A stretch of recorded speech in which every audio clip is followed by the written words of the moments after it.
This is the end of Masechet Pesachim, the end of Perek Yud, Mishnah Ches. Ve'ein maftirin achar Pesach afikoman.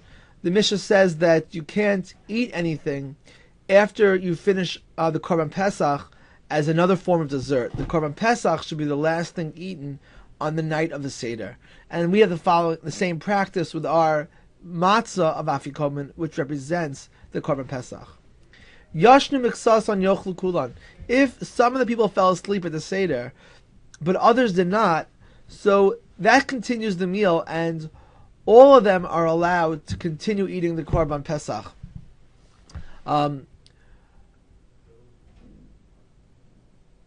Kulan, but if all of the people at the Seder fell asleep, lo yochlu, then no one can eat any of the Korban Pesach anymore, because once everyone falls asleep and they wake up and they want to eat more of the Korban Pesach, that's considered to be like a new sitting or a new meal, and the whole Korban Pesach must be eaten as one sitting as one meal.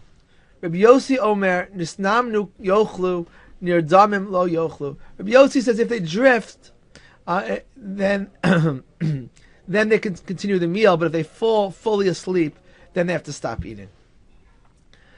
Mishnah Tesa Pesach Achar Chatzos Matamei Zayim. The Korban Pesach, once Chatzos passes and the deadline to eat the Korban Pesach has passed, then the halacha is that the anyone who touches the Korban Pesach, his hands become tamei. And this is basically in order to encourage us to not allow this to happen and make sure it's all eaten before Chatzos, so that we don't have to deal with this difficulty of having hands which are tamei, which has some difficult repercussions in terms of the time of the Mishnah when they were careful with Tumah and Tahara. Ha-pigol v'hanosar metaman etzayadayim. Similarly, pigol, which is when a Kohen has wrong intention when bringing a korban, which makes it pasul, and nosar means any korban whose time to be eaten has passed, are also metaman etzayadayim. Here it's also to encourage people, Kohanim, not to allow something to become nosar, and not to have the thoughts of pigol to disqualify a person's korban. Korban Pesach, which is eaten by everybody, extends this concept that anyone who touches the Korban Pesach has tumas yadayim. Birech birchas ha-Pesach patar shel zevach.